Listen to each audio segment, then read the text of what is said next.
오늘은 성령 강림 주일로 지키는데요. 잠깐 교회력을 말씀해 드리도록 하겠습니다. 예수님께서 십자가 지시려고 예루살렘에 입성하신 날, 그날을 우리가 종려 주일로 지킵니다. 종려 나뭇가지를 흔들고 또 옷가지를 벗어서 길에 펴고 예수님께서 나귀 새끼를 타시고 예루살렘에 입성한 날을 기념하는 절기이죠. 그리고 그 한 주간을 고난주간으로 지킵니다.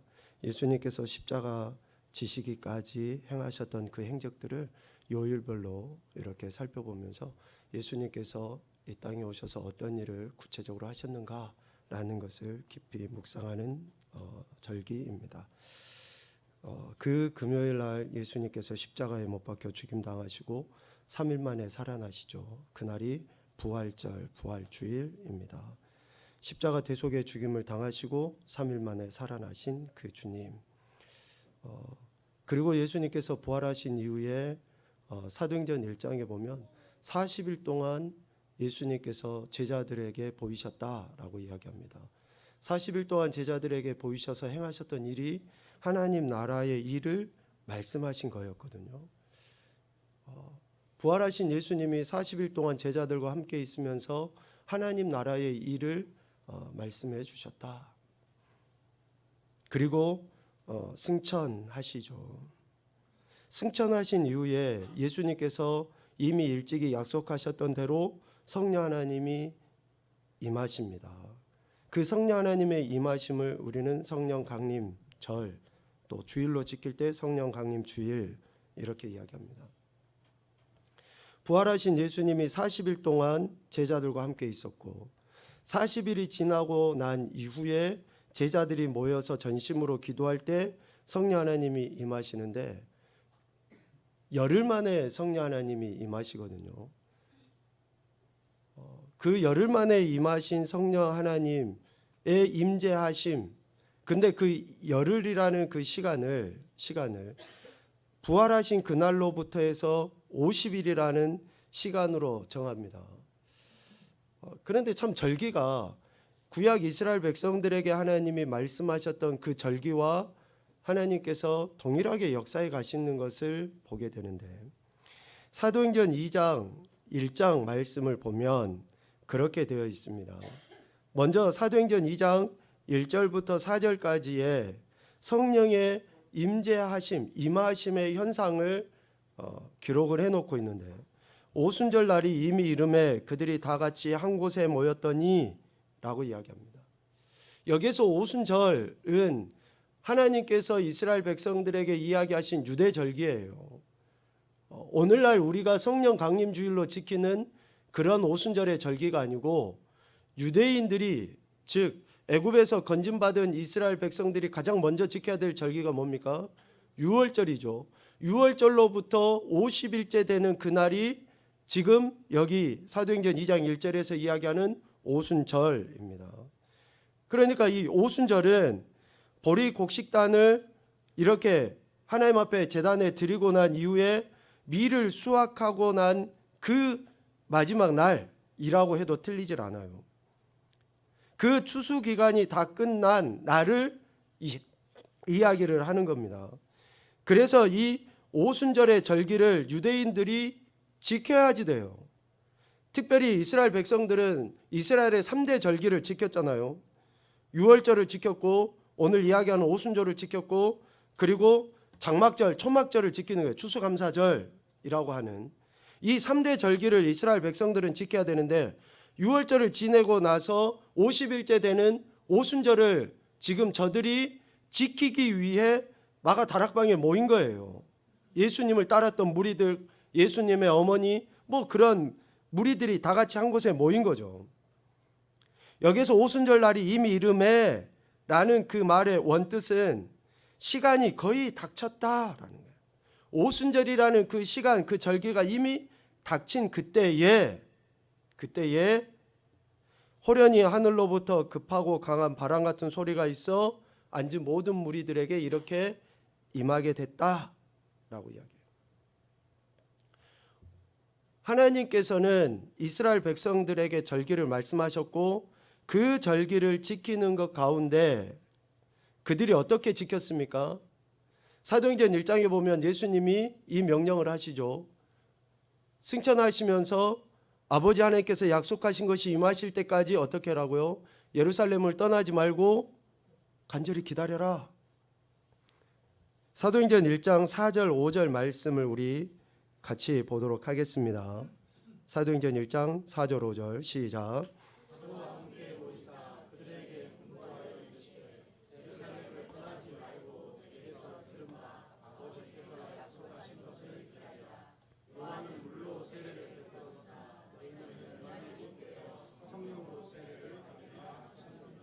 아멘. 그래서 예수님의 약속하신 그 명령에 의해서 사도와 제자들이 다 이제 이렇게 모여서 기다리는 거죠. 간절히 기도하고 약속하신 성령을 기다렸는데 그때가 오순절이었어요. 그때가. 그래서 오순절이어서 성령이 임하신 게 아니라 제자들이 모여서 성령 하나님을 기다렸는데 그때가 오순절이었다라는 것이죠.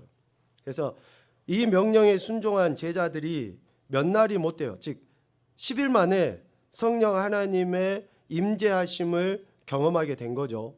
2장 1절부터 4절까지 표현하는 것처럼 어때요? 바람 같은 소리가 강하게 들리고 불의 혀처럼 갈라지는 것들이 그들 눈에 이렇게 보여서 성령 충만함을 입고 각각 성령의 말하게 하심을 따라서 말을 하게 되는 그런 현상이 나타나게 된 거예요. 부활하신 후에 사랑하는 제자를 두고 승천하실 때 예수님께서 약속하신 성령이 그들에게 임하게 된 것이다 라는 거죠. 이 약속하신 성령의 임하심은 승천 그 당시에 하신 말씀이 아니에요. 이미 예수님께서 이 땅에서 공생의 사역을 하실 때 이미 제자들에게 명령하시고 약속하신 말씀입니다. 요한복음 14장 16절 17절. 여러분 요한복음 14장 말씀은 펴놓고 한번 봅시다. 성경을 펴놓고. 그래서 중요한 구절을 이렇게 표시를 한번 해놓으시고 다음에 또 보시면 좋을 것 같습니다. 예수님께서 이미 공생의 사역에 제자와 무리들에게 이 말씀을 하신 거예요. 승천하시기도 전에 말씀하신 거죠. 요한복음 14장 16, 17절입니다. 보죠. 내가 아버지께 구하겠으니 그가 또 다른 보혜사를 너희에게 주사 영원토록 너희와 함께 있게 하리니 그는 진리의 영이라 세상은 능히 그를 받지 못하나니 이는 그를 보지도 못하고 알지도 못함이라. 그러나 너희는 그를 아나니 그는 너희와 함께 거하시며 또 너희 속에 계시겠습니다. 아멘. 자, 예수님께서 이 명령으로 제자들에게 말씀하셨어요. 권면도 하시고 위로도 하신 겁니다. 예수님이 십자가에 못 박혀 죽임당하시면 제자들은 목자를 잃은 양과 같이 되니까 그들 안에는 염려, 근심, 걱정, 두려움이 있는 거죠. 그래서 예수님께서 제자들에게 이 말씀을 하신 거예요. 성령 하나님이 보혜사가 너희와 함께 거하실 것이고 너희 속에 계실 것이다 라고 이야기해요. 그리고 예수님의 이름으로 오신 성령 하나님께서 이러한 사역을 하실 것이다 라고 분명하게 말씀하십니다. 예수님이 지금 이 말씀을 하시는 거죠. 성령 하나님이 이 땅에 오셔서 하시는 사역이 이거다 라고 이야기합니다. 요한복음 14장 26절입니다. 보죠. 보혜사 곧 아버지께서 내 이름으로 보내실 성령 그가 너희에게 모든 것을 가르치고 내가 너희에게 말한 모든 것을 생각나게 하리라. 아멘. 자, 성령 하나님의 임재하심 그리고 성령 하나님의 역사, 일, 행하심의 가장 핵심은 뭐예요? 예수님께서 하신 말씀을 가르쳐 주시고 생각나게 하시는 것이 성령 하나님의 가장 핵심적인 사역이다라는 거예요. 아멘입니까? 성령 하나님이 이 땅에 오셔서 하시는 일의 가장 핵심적인 일이 뭐냐? 우리를 도와주시고 우리를 인도해 주시고 우리와 함께 해 주시고 그래요. 그럼 뭘로 우리를 도와주십니까? 뭘로 우리를 인도해 주셔요? 뭘로 우리와 함께 하시냐고요? 성령 하나님이. 성령 하나님이 이렇게 함께 하시고 우리를 도우시고 인도하시는데 예수님께서 사랑하는 제자들에게 하셨던 그 말씀, 그것을 제자들에게, 무리들에게 가르쳐 주시고 생각나게 하시는 일을 성령 하나님께서 하신다. 성령 하나님께서 이렇게 제자들과 오늘 우리와 함께 하셔서 예수님의 말씀을 가르쳐 주시고 생각나게 하시잖아요. 인도하시고 보호하신다라고 하시잖아요. 가르쳐 주신다고 하셔요. 그러면 그 결국이 뭐예요? 그 결국이 성령 하나님께서 그렇게 말씀을 생각나게 하시고 가르쳐 주시고 깨닫게 하시는 그 결국이 뭐냐고요. 요한복음 14장 1절 말씀에 보면 예수님께서 이 말씀을 하시잖아요. 너희는 마음에 근심하지 말라. 하나님을 믿으니 또 나를 믿으라. 마음의 염려, 근심, 걱정, 예수님이 이 땅에 존재하지 아니하시면 우리는 누굴 보고 살지? 우리는 어떻게 살지? 우리를 가르쳐주고 인도해주는, 기적과 이적과 능력을 베풀어주는 이가 없는데 우리는 어떻게 살지? 라는 그러한 근심 속에 있는 제자들에게 예수님께서 보혜사 성령 하나님이 오실 거야, 너희와 함께 하실 거야, 너희에게 가르쳐주시고 인도하실 거야 라고 하는 것의 그 결국이 뭐냐고요. 요한복음 14장 27절에 분명히 이야기합니다. 평안이에요. 평안. 같이 읽겠습니다. 평안을 너희에게 끼치노니 곧 나의 평안을 너희에게 주노라. 내가 너희에게 주는 것은 세상이 주는 것과 같지 아니하니라. 너희는 마음에 근심하지도 말고 두려워하지도 말라. 아멘. 여러분 아멘입니까? 성령 하나님의 임재하심, 말씀을 가르쳐 주시고 인도하시고 우리와 동행하심의 그 결국은 뭐냐면 우리가 이 세상 살아갈 때에 예수님이 존재하지 아니하시는 것으로 인해서 두려움과 공포 속에, 염려 근심 속에 살아갈 수밖에 없는 우리들에게 참된 평안을 주시기 위해서 성령 하나님께서 그렇게 임재하시고 우리 속에 거하신다라는 것을 분명하게 이야기합니다. 이 말씀 기억하시죠? 예수님께서 부활하시고 제자들에게 제일 첫 번째로 하셨던 말씀이 뭡니까? 평안하냐? 예수님이 부활하시고 십자가에 죽임당하셔서 육신으로 같이 있을 수 없으니까 제자들에게는 그런 근심이 있었다니까요. 그래서 부활하신 예수님이 제자들에게, 여인들과 제자들에게 야 평안하냐? 그리고 성령 하나님을 약속대로 아버지 하나님께서 보내시고 제자들에게, 무리들에게, 오늘 우리에게 질문으로 바꿔보면 야 너 진짜 평안하냐? 이 이야기를 지금 하시는 거예요. 이 이야기를. 그러니까 성령 하나님의 임재하심의 궁극적인 목적은 평안이에요. 평안. 자, 로마서 14장에 보면 사도 바울이 하나님 나라를 그렇게 이야기하잖아요. 먹고 마시는 것이 아니고 오직 성령 안에 있는 의와 평강과 희락이라고 이야기해요. 우리 개역 성경에 보면 평강, 평안 뭐 이런 단어들이 뭐 좀 단어가 다르게 표현되는데 원어는 별 차이가 없어요. 그냥 평안, 평강 다르질 않습니다. 그래서 하나님 나라는 성령 하나님 안에서 의와 평강과 희락이에요. 그러니까 우리가 성령님의 임재하심으로 인해서 궁극은 하나님 나라고, 그 하나님 나라는 우리 안에 이 평강, 평안을 누리는 것으로 우리가 하나님 나라 백성이고 자녀라는 것이 증명되어 보여지고 성령 하나님이 내 안에 계신다라는 것이 증명되어 보여지는 거예요. 염려가 없어서, 문제가 없어서, 근심이 없어서가 아니고 그럼에도 불구하고 그 평안을 누리는 것이 성령 하나님이 내 안에 내주에 계신다라는 것의 증거예요. 고린도전서에서 이야기하는 것처럼 성령이 아니고서는 예수를 주라 시인할 수 없으니까 우리가 다 성령의 사람인 것이 확실해요. 아멘. 우리가 성령의 사람인 것이 확실하다고요. 여러분이 감각적으로 느껴지지 않는지는 모르지만 감정적으로 내가 성령님이 내 안에 계신지를 내가 느껴지지 않는다 할지라도 여러분들의 입술에서 예수님이 나의 구원자시고 왕이십니다라고 고백을 하면 이미 여러분 안에는 누가 계신 거예요? 여러분 안에는 성령 하나님이 계신 거예요. 그러니까 성령 하나님이 계신다라고 하면은 내 삶은 어떻게 해야 됩니까? 평안함이 있어야 돼요. 평안함이. 이해가 가시죠? 오늘 데살로니가 전서에서 사도 바울이 데살로니가 교회의 성도들에게 지금 이 이야기로 권면을 하고 있어요. 두 가지의 큰 틀에서의 권면입니다. 첫 번째는 성도들 관계 안에서의 평안이에요.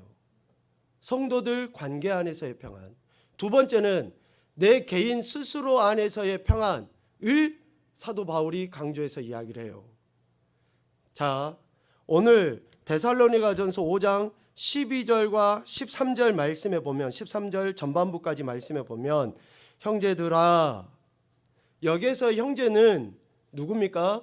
예수 그리스도를 구원자로 고백하는 예수님 믿는 사람들이에요. 다시 표현을 하면 성령 하나님이 임재에 계시는, 성령 하나님이 내주에 계시는 사람들을 형제라고 이야기합니다. 여러분 이 전제를 꼭 기억하셔야지 돼요. 여기에서 형제들은 믿는 성도들을 이야기해요. 믿는 성도들.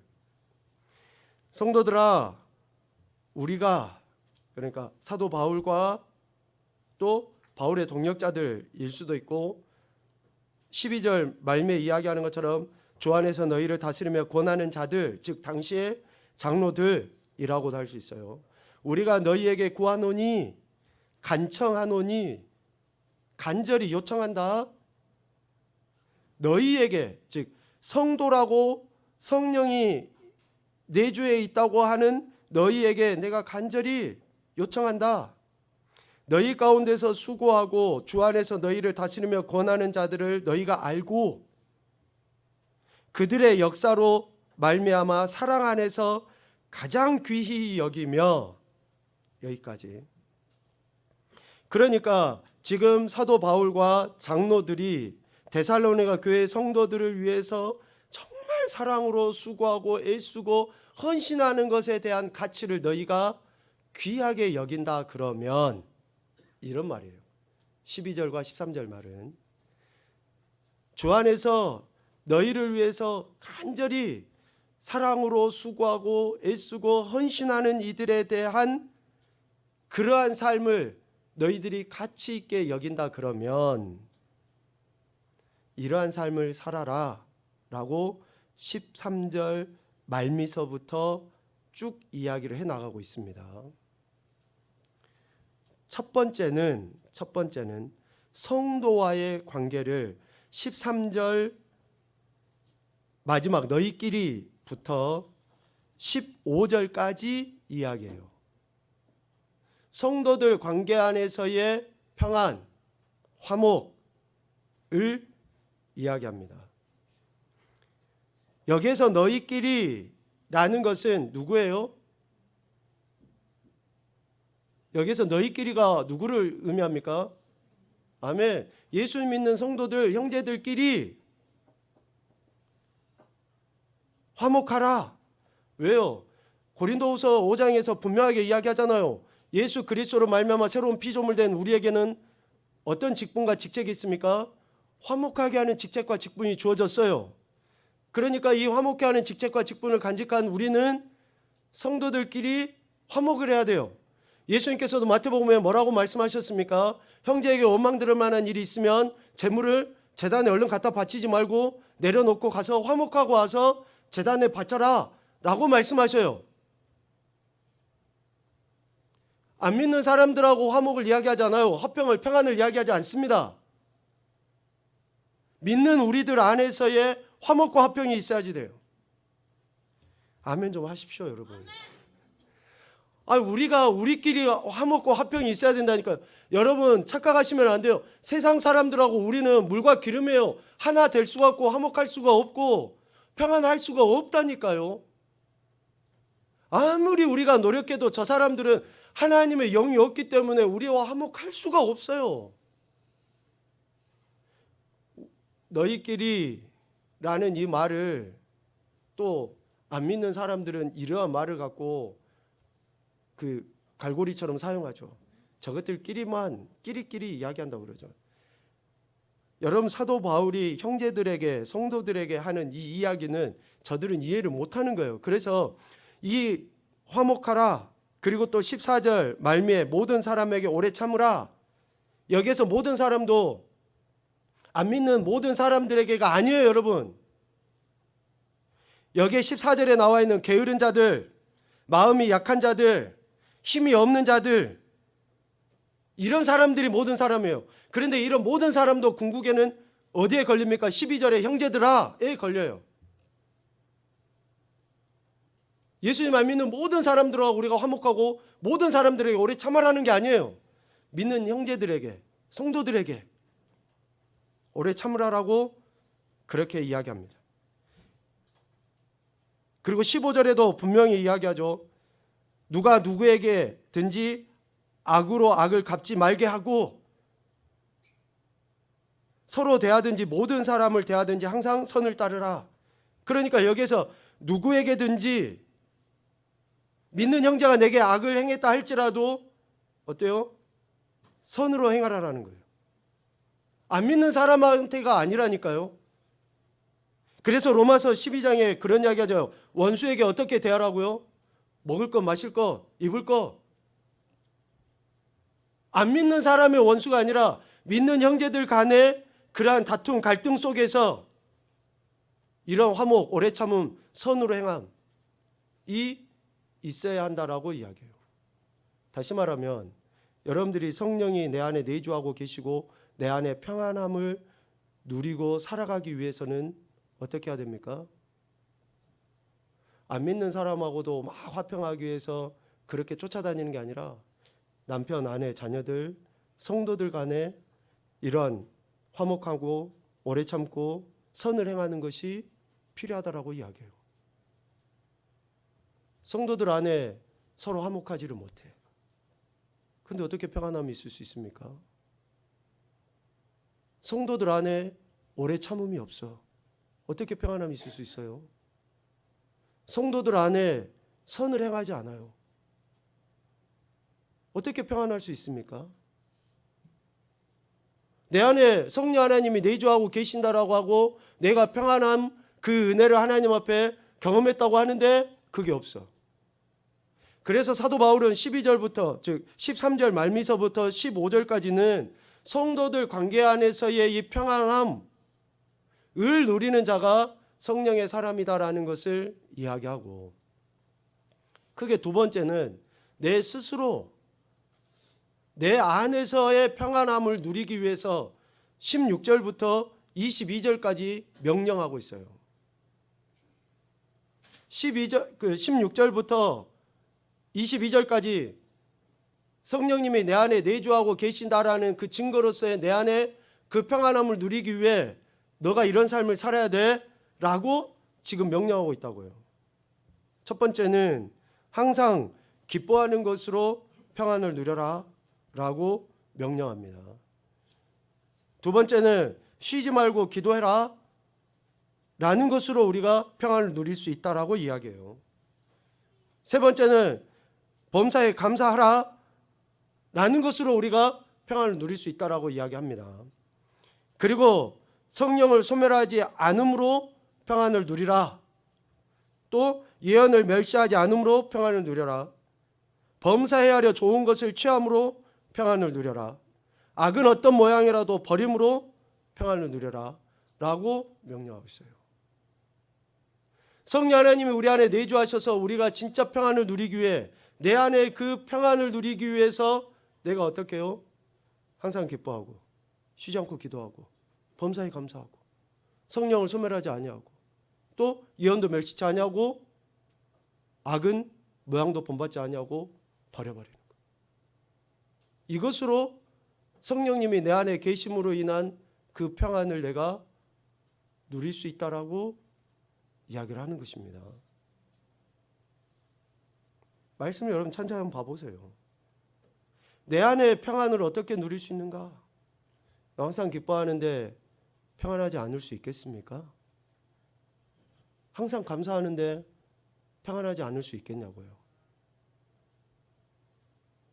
여러분, 우리 안에 성령 하나님이 임재하고 계심으로 그 평안을 우리가 누리고 살아갈 때에, 우리가 16절부터 이 명령에 순종하고 살아갈 때 우리는 세상이 줄 수 없는 그 평안을 누리며 살아가게 될 줄로 믿습니다.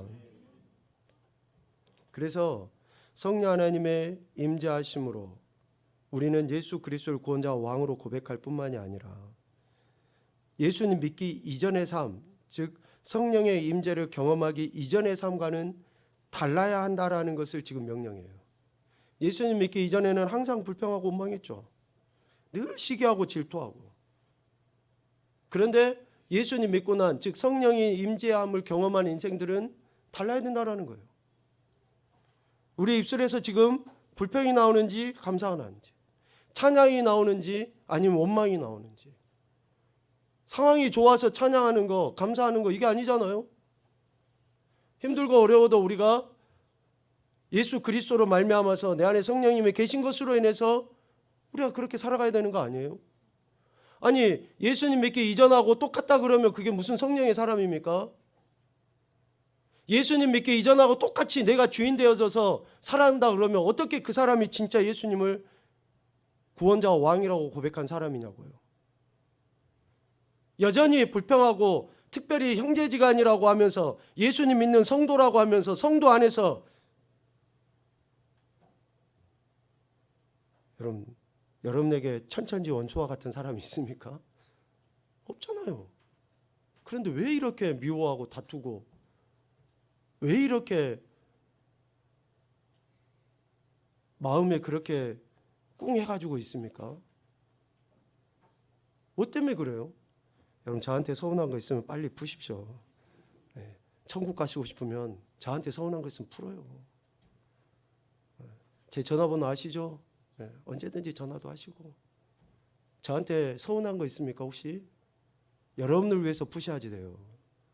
시작. 여러분을 위해서 풀으셔야지 된다고. 여러분들이 인상 쓰고 있고, 목사님 저거 보기 싫어, 목사님도 안 해, 목사 저거 보기 싫어, 그러면 여러분들이 안 되는 거예요. 아니, 여러분들 안에 성령 하나님이 계시다며요. 오늘 19절 말씀을 여러분 꼭 기억하십시오. 19절 말씀 읽어봅시다. 시작. 성령을 소멸하지 말며. 성령을 소멸하지 말라라고 이야기합니다. 이 19절의 말씀 여러분 그래프로 딱 이렇게 그려보면 말미에 쭉 이래가지고 거의 꼭지점에 있다라고 해도 틀리질 않아요. 우리의 모든 것이 성령 하나님의 인도하심 속에 이렇게 되어져 가는데, 성령을 소멸한다. 누가복음이나 마태복음에 보면 성령 회방, 성령 모독이라는 단어를 써요.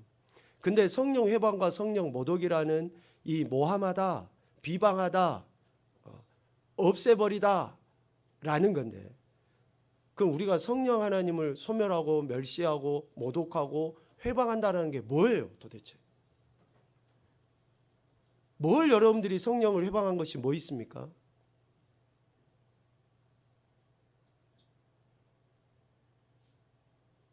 없는데 지금 제가 이야기하는 거예요. 뭘 우리가 성령 하나님 회방한 게 뭐 있냐고요? 아, 하나님 저는 아닌데요? 아닙니까 진짜로? 진짜로 아닙니까? 저는 매 순간순간 성령 하나님 회방하고 있는데, 나 네 그럴 줄 알았다. 지금 여러분 그렇게 생각하죠?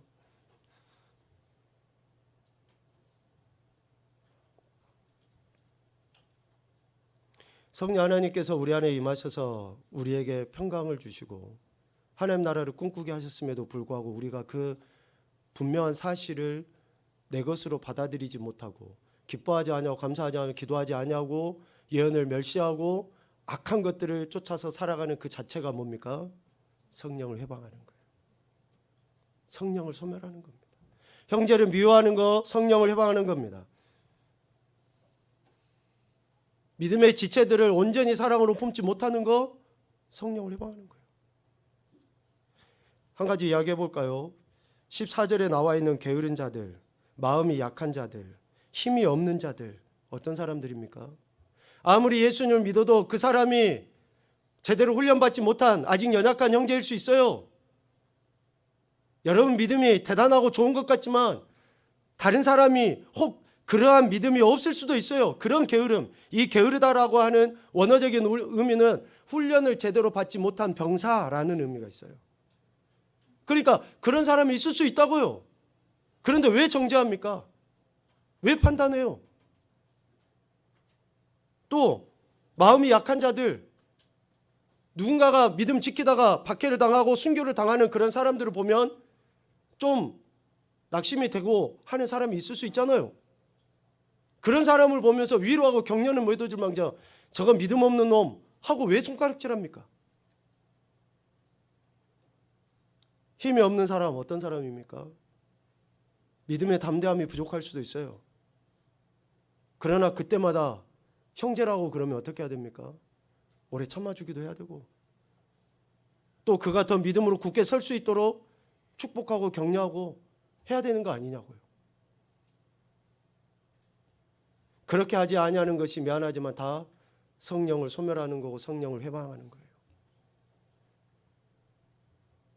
누가복음 말씀을 무거운 마음으로 우리가 읽도록 하겠습니다. 누가복음 12장 10절 시작.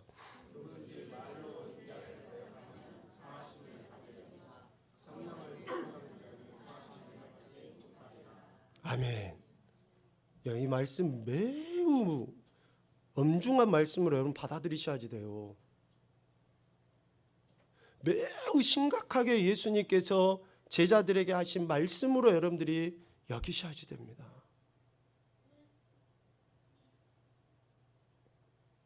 말로 인자를 거역하는 거 용서함 받을 수 있어요.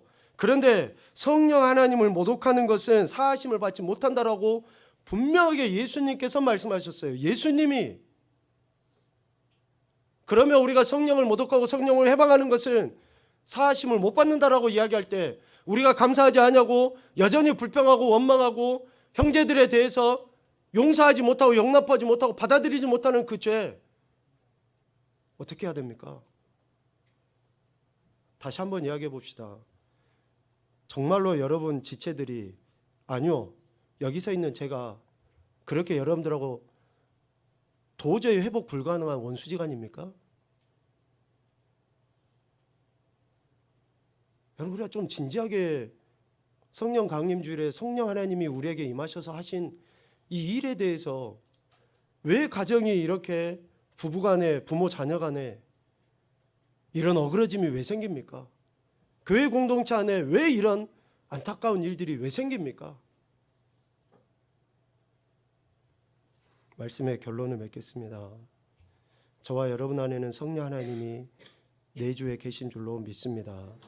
내주하신 성령님의 인도하심을 따라서 우리가 항상 기뻐하고 감사하고 성도들 간에 이런 평안과 화목을 누릴 때 우리는 성령 충만함을 드러내게 되는 줄로 믿습니다. 성령 충만은 감각과 감정이 아니에요. 실제적으로 내 삶의 변화로 인해서 성령 하나님의 역사를 드러내 보이는 것이 성령 충만입니다. 그래서 날마다 예수 그리스도와 함께 성령님의 인도하심 속에서 그 말씀에 순종하는 것을 통해서 내가 성령의 사람이라는 것을 증명해 보이고 사는 것이 우리 그리스도인의 삶인 것입니다. 날마다 성령의 인도하심을 영적으로 육적으로 느끼실 뿐만이 아니라 실제적으로 삶으로 살아냄으로 말미암아 즉 평안한 삶을 삶으로 말미암아 하나님의 영광을 드러내시는 귀하고 복된 인생들이 되시기를 주님의 이름으로 축복합니다. 아멘.